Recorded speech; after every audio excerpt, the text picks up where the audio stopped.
who is a Vietnam veteran. And I decided that we would very much like to sponsor a Vietnam refugee. So we went to our church council, and the church agreed to undertake that. And we were blessed shortly thereafter to have Loy Tai Phan from Vietnam join our household for about 6 weeks. When Loy came, he did not speak a lot of English, some English, but not a lot.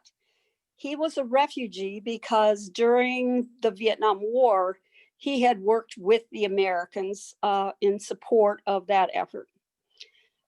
He was in the refugee camp for, I believe, a bit more than a year before he was sent to us.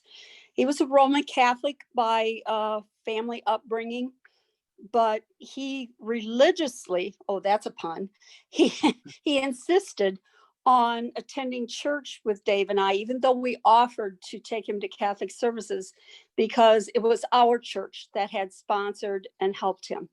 And he remained very loyal to Dave and I many, many years. He lives in Texas right now. We visited him down there, great number of years ago, but we still exchange messages at Christmas time. He came to us with virtually no physical possessions, and he was determined to make his way. And if ever there was someone that I would think could, whose picture could show up beside the word survivor in the dictionary, it would be Loy's picture. He would try anything, do anything. He was very, very self-motivated, and he's very loyal and very hardworking. And so he adapted to life here in the United States really quite well, and has lived and worked in the Austin, Texas area for quite a number of years now, and has 4 children. So knowing the way he came to us and what he had with him and what he was able to do on his own, I can certainly sympathize with all the refugees or immigrants that come into our country, and certainly those without family or without Spanish language speaking ability. It was not easy for Loy to maneuver in this English-speaking society. And I will have to say that I would think his English peaked about 2 or 3 years after he came, and he has never gotten any different. He gets along, and that's what he's happy with.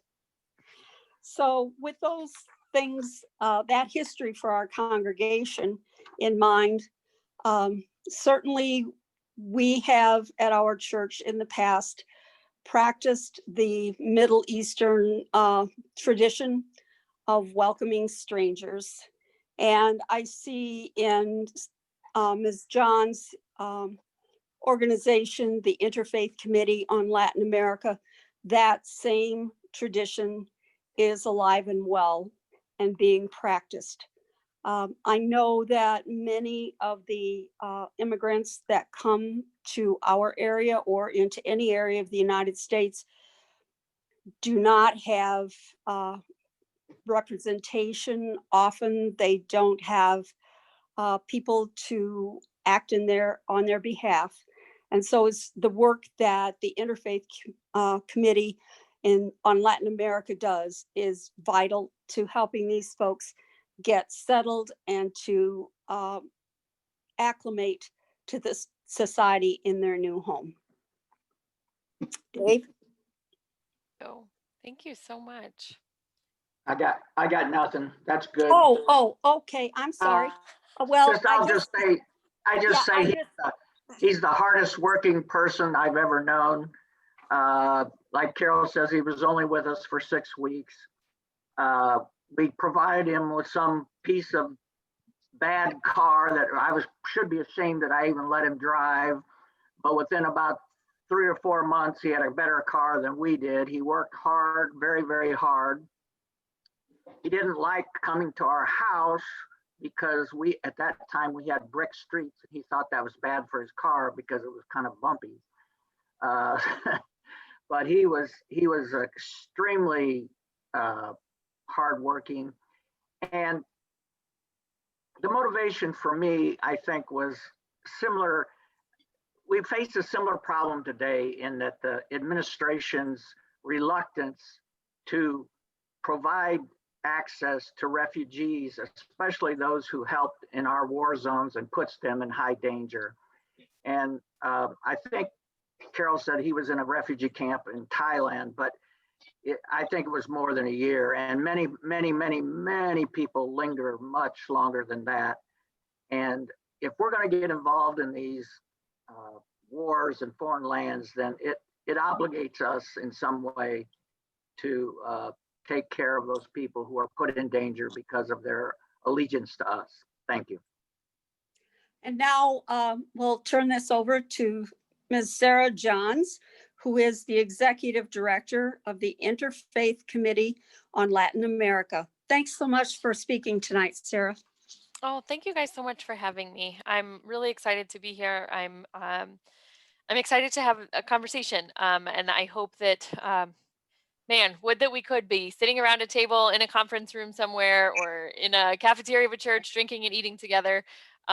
Man, I would love to do that. So I'm going to do my best to sort of act like we're doing that. And that might mean flipping back and forth between sharing screens and not sharing screens. So it might not be the most fluid piece, but if you wouldn't mind just hanging on in there with me, we'll try to make it seem like that. We're very informal. Great. Great.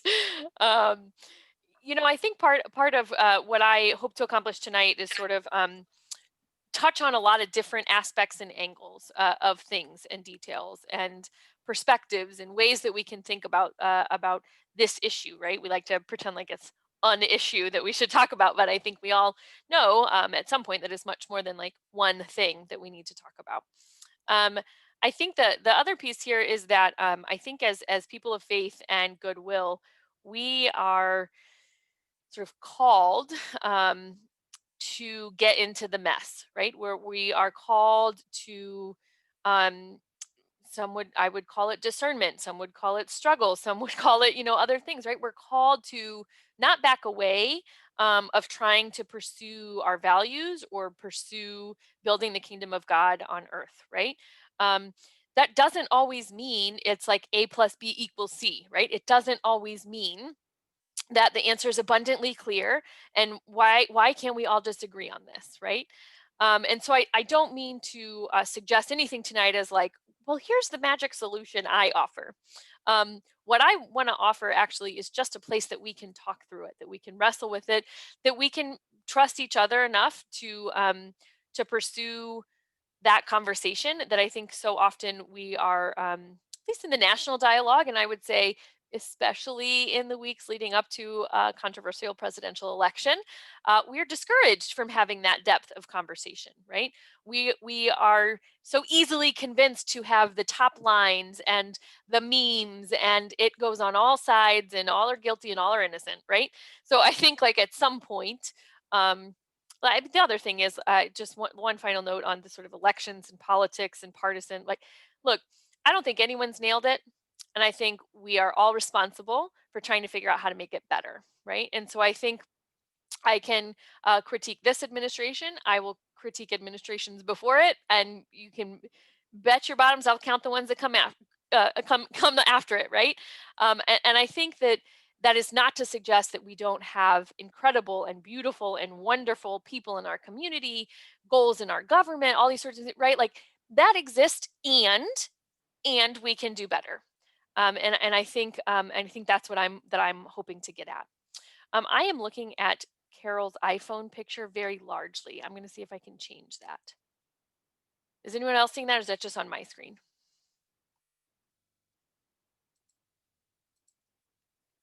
Does this change anything for anyone, or does that look exactly the same to you all? I've got you filling my screen, but let Great. me see if I can.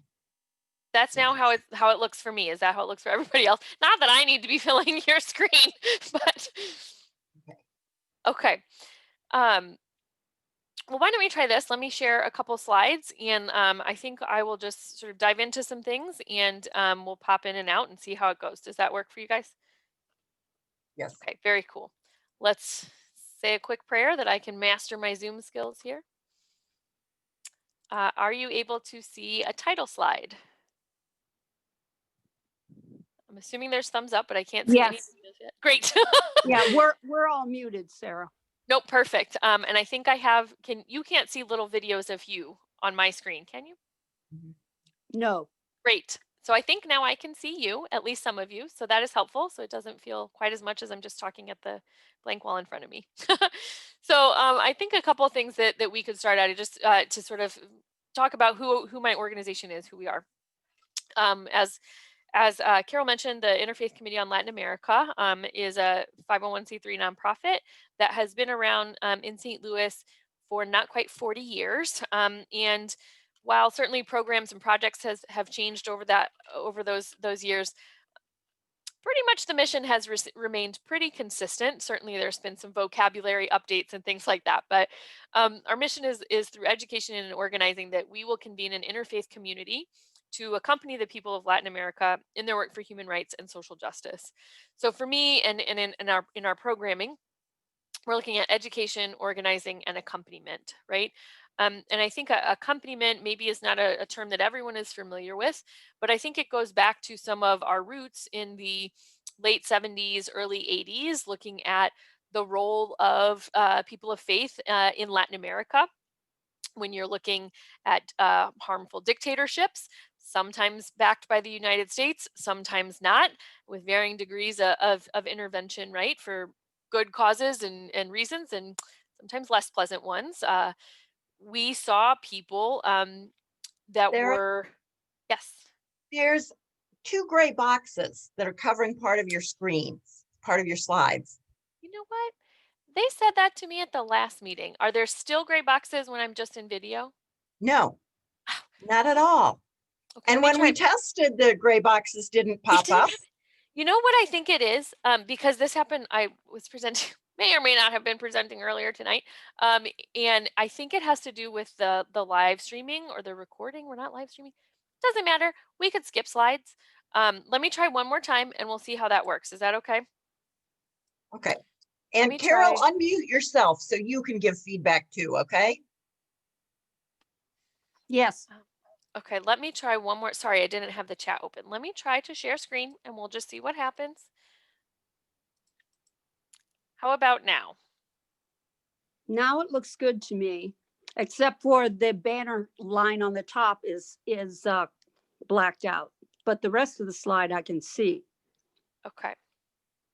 Let me try one other thing to see if I can get that gone. Hide. How about now? Whoop. Nope, you just put another, oh, you just moved it. Now there's a box in the middle, rectangle. Now it's good. It's good. Okay, great. Yes.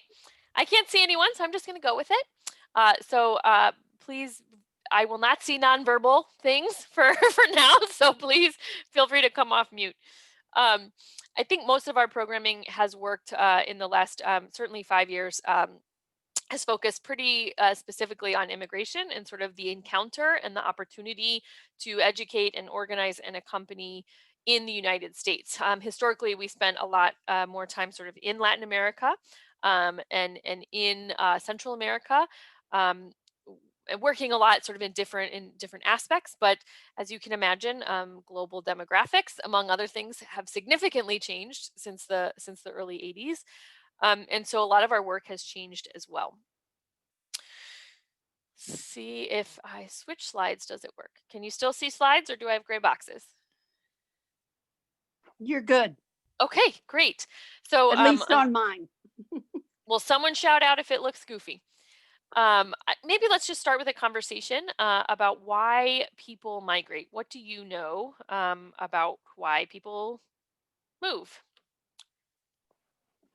Well, certainly we've heard that people's lives are in danger from I would say my impression is hostile military groups, possibly drug cartels, and possibly not just gangs, but gangs.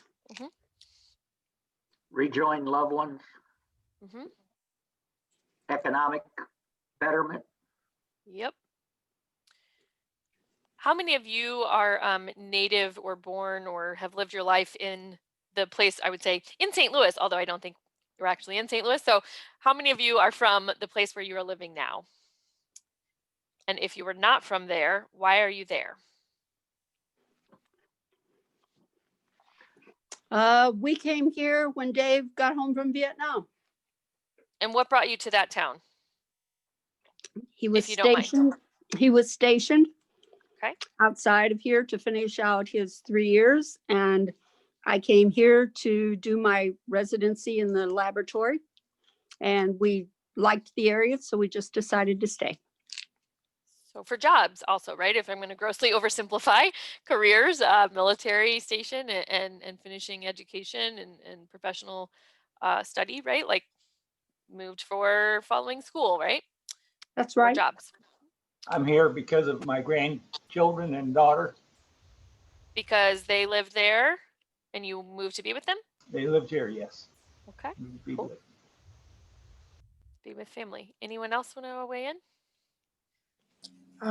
We moved here because of jobs and getting married. I was going to say, two of you have brought up, well, because his job but also then me and my job, but I think the relationships, right, also play a big role in Yes, this. I think definitely. in some ways in sort of like, I don't know, academic studies, one of the ways that I've heard people talk about why people migrate is using the frame of push and pull factors, right? So there are factors that push people out of a city or community of origin, and then factors that pull people, attract people to a different destination. And I think those run a multitude of different experiences and sort of aspects of human existence, right? You can talk about economics, you can talk about love, you can talk about death, you can talk about jobs, I think sort of anything that we can imagine is within the reason of why people move. I think even and forgive me, I'm going to use a St. Louis analogy here that you can probably hopefully draw parallels to, but even within a city, I would maybe move because it is cheaper for me to rent a house in this part of the city than it is in that part of the city. Or the school is better for my son in this part versus that part, right? And so that shapes where people migrate and move. I think sometimes we have a tendency to sort of oversimplify, even though we know those things, we want to oversimplify that in the way we think about the bigger complex issue of global migration or undocumented migration.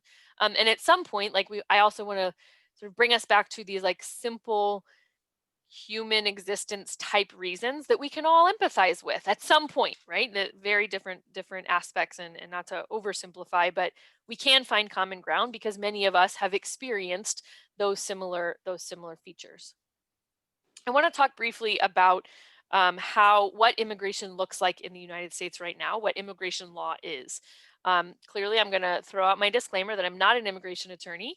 And I work really closely with several immigration attorneys and with this piece of our law. I also want to say that this sort of structure, as you're seeing it here, isn't precisely what is coded in immigration law, which is largely the INA, Immigration and Naturalization Act, which was sort of first came into law in the 50s and has been modified a couple of times since then. But I think this helps in sort of the most simplistic way, right? How many of us have heard immigration law is the second most complex body of law in the United States besides tax law, right? It is complex, and I am not an expert in the statutory details of everything, but I also think we don't get a pass, me and you, as I'm assuming folks are not immigration attorneys, we don't get a pass for not understanding some of it a little better than we do. So this is my attempt to help us get to that. There's sort of 4 pathways, and I am going to draw attention to start right down the middle. This diversity lottery looks like it's underemployment. It's sort of not it's in its own thing. It's actually exactly what it sounds like. It's a lottery. We have a set number of visas that immigrant visas that we give to people each year based on a lottery. So you can put your name in a bucket and it will get drawn, or not, right? I'm pretty sure that number has fluctuated between 13 and 18,000 per year. So overall, relatively small. The two largest pieces of our immigration law comes in family unification and employment. Those are the two middle ones. In both of these sort of couple details here is that it requires a pre-existing relationship, right? So in employment, you can't decide. If I was a Mexican national and I wanted to go work in the United States, I can't immigrate because I want to work in the United States. I have to have an employer in the United States who's gone through all the US employer-based practices to be able to get a visa, and then that employer is going to decide who to give it to and to give it to me, right? And so that's different than, I want to go work there. Where's the right way to do it? How do I do that? That doesn't exist. Family unification, a couple things I would point out here is that there are also, there are limits to how many family sort of, what do you call them, depths or degrees we are going to work to unify. So what you see here is that if you're a citizen, you can bring spouse, parents, and minor children. If you're a citizen, you could also bring adult children and siblings, but that gets into preference categories, which I'm going to explain next. If you're a legal permanent resident, then you can bring your spouse and children, but not your siblings. So what you don't see there are things like aunts and uncles and grandparents and cousins and second cousins and all that sort of stuff, right? We have a tendency to think that family unification means all the families get unified all the time. And that's not exactly how it works. On the humanitarian side, I want to offer or invite a quick question here. What are the differences as you understand them between a refugee and an asylee? How are they different? Or are they? I would have to I would have to admit that I don't have a ready answer for that one. Asylum seekers, I know they have to be in fear of danger or something. That's my take on it. Yep. So refugees, I'm assuming some of those same things apply, but they're not seeking asylum. Yeah, you're spot on. So I think that's a common misconception that there's some like the reasons that you could be a refugee or asylee. In a lot of ways, they're pretty simple, and there's sort of like a graphic that's like 5 fear of persecution and sorts of other pieces. We don't really need to go into that, but they're very much the same. The reasons that someone would seek asylum or seek to become a refugee are the same. Significant differences are that refugees have a third, sort of like a middle ground, as Carol, and I'm sorry, Carol's husband's name is Dave. Yes. Great. As Carol and Dave discussed briefly, refugees are processed in this like third party place, which is usually a middle country, and they wait there for a visa to tell them where to go, right? And so when they arrive to the country, or specifically when they arrive to the United States, they've already gone through processing and they're arriving with documents in hand to be admitted into the United States. Asylum seekers, some would say, don't have that luxury, although I'm going to certainly come back to that because being a refugee is not a luxury. But asylum seekers don't have a third place to go to process. They show up at a country and say, please let me in. Here's why, right? And so governments get to decide what asylum processes look like internally. And international governments decide more about refugees and which countries qualify to be sort of refugee eligible, right? So the big differences there are not that sort of like refugees have more pain or have lived in worse experiences, and that asylum seekers are maybe lazy and why don't they just be like a refugee and go through the process? They don't exist in the same way. I think one of the spaces here that if we had a lot more time, we would be talking about intervention in Latin America and relationships and with governments and nonprofit and multinational corporations in Latin America.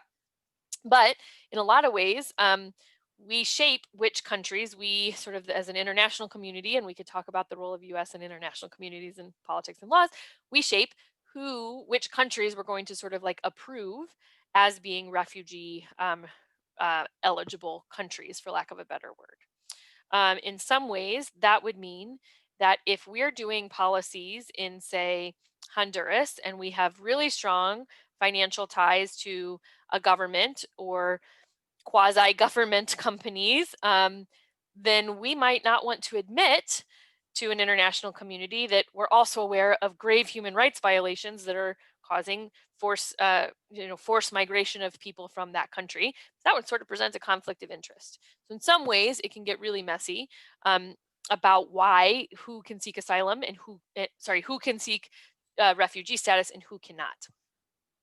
The sort of last column here is unauthorized immigration, and I have it intentionally on this slide, not because it's in the INA as a path to come to the United States, because in practice, this is what we have maintained and sustained.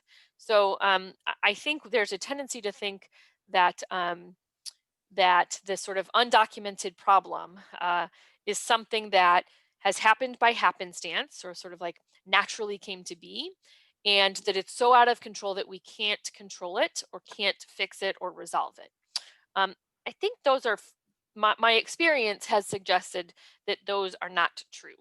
And I want to get into that in a little bit, but I want to bounce back first to family unification. So is anyone familiar with the Visa Bulletin? I'm talking way too much already. I'm gonna limit details here, but does anyone know what this is? So in the family category, sorry, what I said here was citizens can bring adult, in this second box here, citizens can bring adult children and siblings, but that's based on preference category. So what you're looking at here, these F numbers are preference categories. So if you're an F2B, for example, you are an unmarried son or daughter of 21 years or older of a legal permanent resident, okay? And so then I'm going to look at this line and say, okay, F2B, if I am from Mexico, if I filed, oops, I clicked, it's going to switch. If I filed my application to come to the United States as an unmarried son or daughter of my parent who's a lawful permanent resident, if I filed that application on or before April 8th of 1999, my application is going to be reviewed this month. So basically, if you think about a pile, right? So if you have a pile of applications on a desk and everyone's going to stack their application on top of the pile, we're going to start pulling from the bottom of the pile, and that number is going to change. So let me break this down. Staying in the F2B category. In that category, there's an annual limit of 26,000 or so visas in F2B. Congress sets that limit, by the way. And we also say that there's a per country limit, which is 7% of that, right? So we could think about, why would we set per country limits? And why are all country limits the same number? Those are other questions and conversations. What that boils down to is there's about 1,800 visas in this one category each year for Mexico. So what does this mean for Maria, right? We can calculate when her application is going to get pulled from that pile.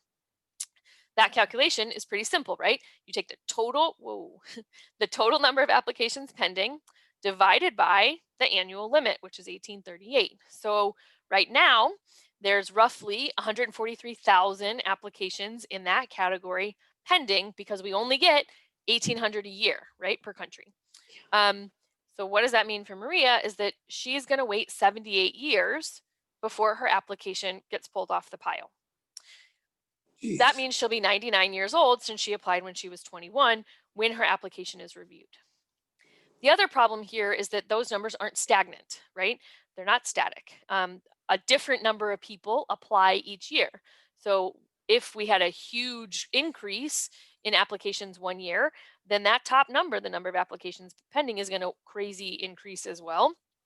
And unless Congress changes things, then the annual limit stays the same. So this is our best guess, and they recalculate it every month, which is the Visa Bulletin. Sorry, was there a question? I would love to talk about borders, and I'm also looking at the time, so I'm going to just get through a few things and then stop screen sharing, and then we'll have a conversation because I would rather talk about what you want to talk about.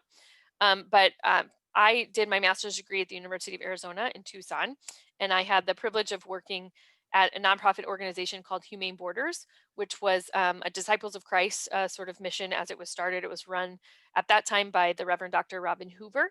Um, and the whole idea of Humane Borders was looking at um, migrants that die trying to cross the border without authorization. And that the number one cause of death among those migrants is dehydration. And so what Humane Borders does is, while we have to think about longer term change and the big solutions, their immediate response, their humanitarian response, is to put water in the desert so that people don't die of thirst in the United States, period, right? Not because they're right or wrong, or they should or should be here, or they should be deported or not, but they shouldn't die because they're thirsty. And so they would obtain permits on different kinds of land. And then there's a huge amount of volunteers that go out throughout the year to fill and maintain these water stations. This is closely related to what was in the news a lot recently about the No More Deaths volunteer who about the water jugs, the milk jugs full of water that were placed, and there was got into big court argument about that and brought up religious freedom, right? And so I think those are nuanced questions to have, conversations to have that we could get into. I think the other piece here about borders is that that we construct it, right? We decide what the border should look like. And beginning in the early 1990s, we started a process of hyper-militarization to build what is our current sort of reigning policy of what borders look like, which is called prevention through deterrence. So the whole idea of prevention through deterrence is to make the border so disappealing, so ugly that potential migrants would be discouraged from crossing, right? I want to pause there for a minute, because if we go back to push and pull factors, that middle ground of what it takes to get there, right, of what it takes to be with your family, find a job, build the kind of home, et cetera, all those reasons, the middle ground is not often the way you make the decision. It weighs into it, right? Sure, it's going to be a factor if I have to rent a U-Haul that's 24 feet, or if I can, move across the street, for example, to oversimplify. But there's this idea in prevention through deterrence that sort of grossly overlooks how people cross because it's ignoring the reasons why. The other factor here is that in the way we militarized urban ports of entry, so urban city crossing areas, we shut those down. We built all the walls. We've now invested crazy billions of dollars in technology to further enforce that. And we have left strategic areas of the border without wall and without a lot of security. And the plans, you can read the congressional documents, like the plans are to, the intent was because we would use the natural geographic features as a deterrent.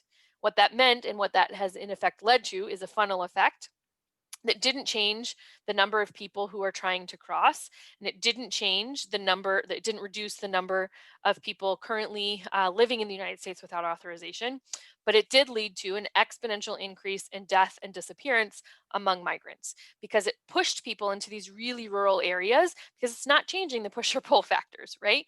And so then we have, at this point, over 7,000 deaths, recorded deaths since in the last 20 years. And we have roughly, hard to estimate, 10,000 reports of missing migrants, people who are looking, who tried to cross and no one heard anything, right? That's where my field research focused. So when we're in the interior of the country, where you and I are now, even though there's a river between us, we have a different sort of set of policies that govern immigration. And those would be what I would call interior enforcement. That largely falls under the purview of ICE, Immigration and Customs Enforcement, which is part of DHS, Department of Homeland Security, comes out of Patriot Act, post 9/11 restructuring of the government, yes? ICE is now the largest enforcement entity of our government, has a budget that's larger, in fact, than all of the other enforcement entities combined. It is currently see, ICE's budget in 2020 was roughly $8.8 billion. And so that changes. And this year in 2021, the president is requesting about a 24% increase to that budget. There are a lot of things that we could talk about here. And I kind of want to pause. I'm going to fast forward a little bit so that we can get to some of the like ways that we respond. And then I want to stop sharing, and then we can talk and dive deeper into where we went to where you want to go. Did we start at 7? Yes. Okay. 7:30. We're good. I panicked for a minute that we started at 6:30, and how could I possibly have already talked for an hour? So I did not. So how do we respond, right? I think there's at some point, right? I think we're called to see all of these things that are happening and then decide what do we do. And in fact, it was Robin Hoover at one time who said to me that, you know, you can look at it like an analogy that was made about globalization back in the day when we thought globalization could be sort of controlled, or that it was something we could choose to do. And he says, you know, if a freight train is barreling down that track, you could decide to stand at the track and put your hands up and say, don't come, right? Stop. And chances are that freight train is going to just plow you right over, right? You could also decide to do other things around that train and where it's going, who's on it, how it impacts the community that it's traveling through, right? So you could flesh that out a little bit more. But at some point, you have to see the train, right? You can't pretend that that train is not coming right down the track at you. So if we're in that sort of mentality of like, here's all of these things that are happening, what do we do? And I think as people of faith, we are often called to look at the teaching of Jesus and the Old Testament and New Testament teachings and multitude of other texts that inform how we live. And I think that within that, people of faith have done a ton of things over the last 20 years, decades before, right, to figure out how we love your neighbor, how we do justice, how we practice mercy, right? All of those big values. And I want to go into a conversation about sanctuary. When I talk about sanctuary, I want to be clear where and what kind of sanctuary I'm talking about, because I think we've all heard that term quite a lot in the past 4 years. I am going to talk about sanctuary in this very dark center circle, which is sensitive locations. And I'm going to explain what that means in a minute. But we've also talked about sanctuary in the streets. Some of you may have seen that in Black Lives Matter protests or spaces where community members sort of show up and make a safe space around someone who they believe is being harmed, right? And sort of this like impromptu kind of way. Jurisdictional sanctuary is what you might have heard as like sanctuary cities, right? Or states or counties, as the case may be. And actually in Illinois, you have several policies around sanctuary in terms of jurisdictional sanctuary. What that means, I think common misconception is that people think that sanctuary city is like a light switch. You either are or you aren't. And that's actually not accurate. It's much more like a scale or a set of dials, right, that you can turn up and down. Jurisdictional sanctuary cities refers to a series of policies that dictate the interaction between federal law enforcement and local law enforcement, right? So police departments, usually at the county level, although in Missouri, in St. Louis, as you know, we have a cluster of municipalities to also dictate how all of these localities, but they get to decide how much information do we share, how much cooperation do we do, are we obligated to do so, are we not, right? And to what degree, and all those sorts of things. A lot of it is voluntary, a lot of it is sort of a request from the federal government, but is not a demand of from the federal to the states. What you also see then, especially in a state like Missouri, is you see a state legislature who's trying to take away some of that local control and mandate certain types of responses or limit how much localities can determine that. All of that to say is I want to zoom in a little bit on sensitive locations.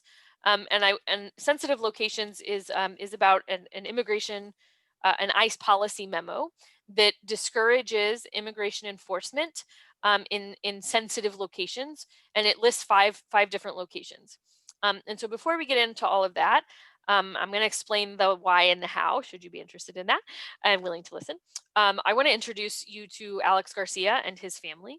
Alex has been living in sanctuary in Christchurch, UCC in Maplewood for the last 3 years. On Facebook. So as we get into that, I'd like you to hear from them first. I'm going to pause for a second, and if someone could come off of mute in a minute and tell me if you hear audio, that would be great. Mi nombre es René Alexander I Garcia. hear audio. Great. I'm going to make sure this is up all the way. Okay, let's try it again. Call me Alex. My name is Carly. I am Alexander Garcia's wife, who is currently living in sanctuary at Christchurch, UCC in Maplewood. Tengo 4 niños, una niña y en total son 5. My dad's an immigrant. He came from Guadalajara, Mexico. I grew up with them going through the paperwork. Then in 2010, he became a citizen. So, I mean, I was led to believe that, it was fairly easy. But that's not the case with everyone. Some policies are so outdated that it affects good people like Alex. Estaba en Pueblo Bluff. Estaba trabajando cuando me hablaron y tienes que venir, me dijo Carly. Yo, chingados. Telling Alex what the letter said was probably the hardest that I had to do. Because I was about to tell, the most amazing man that my country is sending him away. La carta que tenía que salir 2 semanas para salir del país. No, 2 semanas no puede hacer nada para ni preparar las cosas. No, nada. That video was from after 1 year. That was sort of like at our 1 year mark. And so I'm going to give you one other short clip that is updated and is from this year. Bear with me just 1 second here. Did you hear sound on that one? Great. Yes. Yes.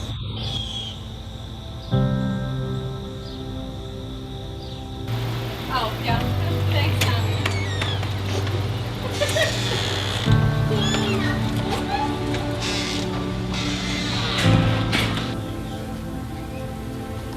Pretty sure that big nut brown hair was listening. There's 8 chapters in this book. Oh, that should be.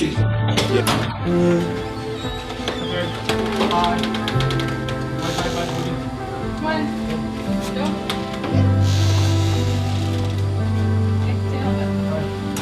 Bye.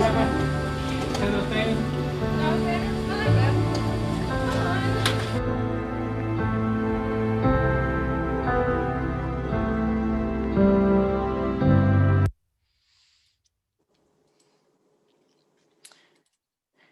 So I think we could talk a little bit about why Alex is in this particular situation.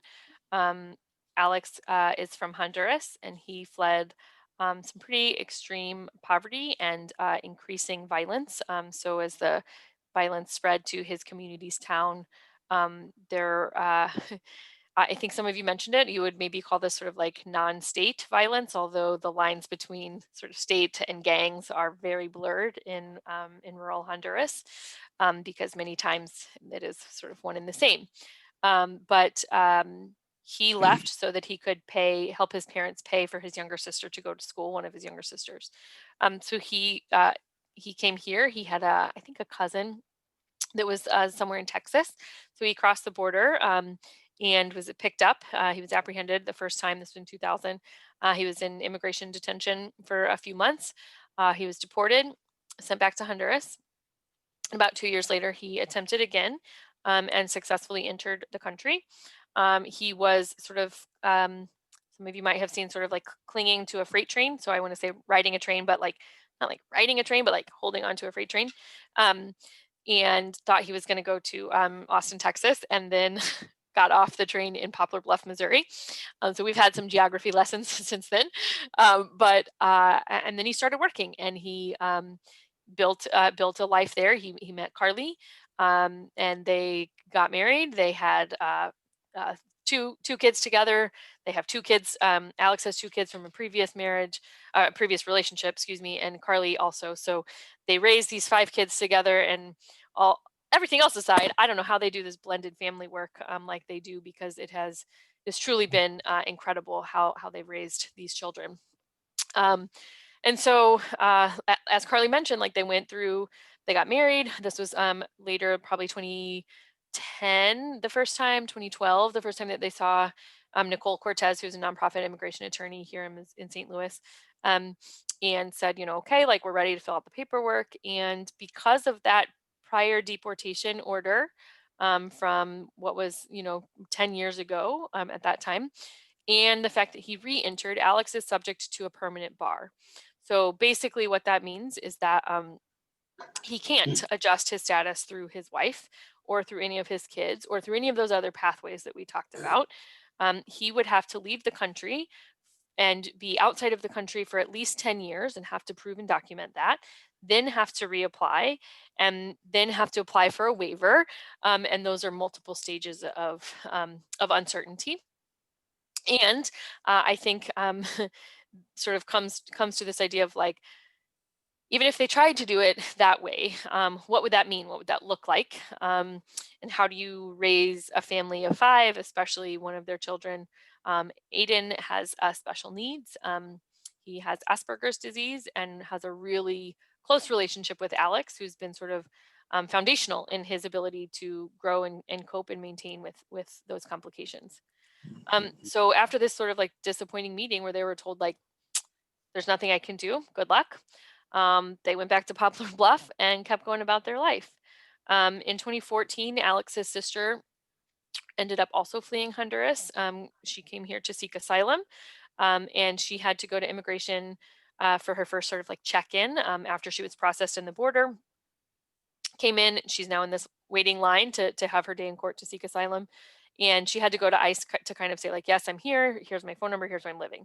So Alex went with her and took her to the building and then, went in with her. And ICE then promptly asked, who are you? And let's take your fingerprints. And, oh, you have a prior removal order. Okay, now we're going to put you in custody. So he was detained on the spot. And at that time, they were able to, with help from the attorney, obtain what's called a stay of removal. It's basically a Band-Aid. It's basically saying to the US government, you 100% under the law can deport this man. I'm going to ask you to choose not to. You don't get status. You don't get a pathway to stay. It's just a pause on a deportation. Some people think that that principle of discretion is necessary in light of sort of Congress's inability to take action and pass reforms that much prior folks thought were bipartisan, and people were moving towards trying to come to an agreement on what needed to change with our law. And so the stay is sort of this like discretionary tool. And I think you could look at a cop shooting radar, right? A traffic cop, and has his gun on the highway and he's checking all the cars. He, at some point, all of us, maybe not all of us, maybe you don't, several of us are going to be over the speed limit, and he's going to pick which car he's going to go after, right? And that's kind of the same idea of what a stay would do. So he got a stay. They renewed it the next year. It was for 1 year. So they resubmitted the application again. And that was in June of 2016. And then the date to resubmit was in June of 2017. Obviously, in between happened election and inauguration. And Alex was told, that's the letter that Carly mentioned in the clip, Alex was told that his stay would not be removed, and in 2 weeks he needed to turn himself in so that he could be deported. So that's where I was connected with the family, and we kind of talked through like, what the hell do you do, right? I mean, let's just pause for a minute. And politics aside, you have a family who is faced with 2 weeks to decide what their future is going to look like. And quite frankly, with a ton of limited options, right? And as you can imagine, those are some pretty traumatic weeks. And that's where we had our first conversations about sanctuary. Our organization, to be clear, also went through a bunch of conversations about what it would look like to go back to Honduras, whether or not the whole family could go, whether they could collectively migrate to another country, whether Alex could go and come back, and what would be the potential risks if he was apprehended again crossing the border. We talked about all of them. My job in this position is not to make decisions, and quite frankly, not to make recommendations, but rather to ensure that all the information and perspective that I have is also given to a family who otherwise wouldn't have it, right? Carly and Alex know how to make the best decisions for their family, not me. And so being able to sort of have someone to walk through that with them and lay it out and figure out what those options were is sort of how we started to build a team. I mentioned briefly the sensitive locations memo. Again, this was from 2001. The current governing memo is from 2001. But there have been iterations of similar protections previous to that. I think the earliest one was in the early 90s, where it's basically sort of saying, like, we shouldn't always try to detain and deport immigrants all over the place, right? This is a 3-page memo, less than 3 pages. And as you can see here, this sort of introductory paragraph, there's about half of the first page that is explaining all of these exceptions to this policy memo. I'm also being really clear that it's a policy memo. So that comes from the executive administrative branch, right? So the guy who's in charge of DHS or the guy who's in charge of ICE can change and write new memos as they have in the past 4 years and as they have at every administration prior. Currently, this sensitive locations memo is still being honored. So this memo says that there are 5 sensitive locations where immigration agents should try not to conduct enforcement activity. Those would be schools, hospitals, churches, or houses of worship, the site of a public religious ceremony like a funeral or a wedding, and the site of a public demonstration like a march or a rally. And I think in some ways you could interpret that as what were our sort of like American founding principles, right? Freedom to speech, freedom to worship, right to gather, like those sorts of things that you could see sort of trying to balance. All right, we have laws and we have other laws, and how do we make them sort of match each other or it coexists in a way that honors the kind of community that we wanted to build. Alex has not left the church since that day. And we have done a multitude of different things. Oh, sorry, is there a question? Mike? Okay. Okay, sorry. So this photo is from the last year, actually, from the second year. This is the immigration building, or the building that houses immigration in downtown St. Louis. It's a federal building, so there's a lot more things there besides immigration. And we prayed outside of this building, and then the group that you see in this photo walked 7 miles back to Christ Church, where Alex was waiting for everyone. We sort of drew on a tradition of the Jericho walk. I'm not sure if you're familiar with that, but about the story of Jericho encircling the city 7 times so the walls fall and so on and so forth. This building is relatively impossible to actually what's that word? Circumambulate? Is that the right word? Walk around it. Can't really do that very well. And instead, I want to say fortuitously, but it is actually 7 miles between this building and the church. And so we had congregations and people that, organizations that have supported Alex through this journey at every mile marker. And it was a fairly transformative, I think, experience for so many people there, just to think about and have that sort of space to think about what we're in and what we're doing and how we do this better, right? So I don't want to go too much into Alex's strategy. We can certainly talk about that if you want. But I think I'm going to stop here. And I might pull up a couple other things if we need to. And then I have one other video at the end if you want to hear from Carly and Alex again. But I'm going to stop there because I just threw out a bunch of information. And I'd like to make sure we have time to hear from you. Thank you. Are you ready for Q&A then? Absolutely. Let's do it. Okay. Pastor, are you going to monitor that?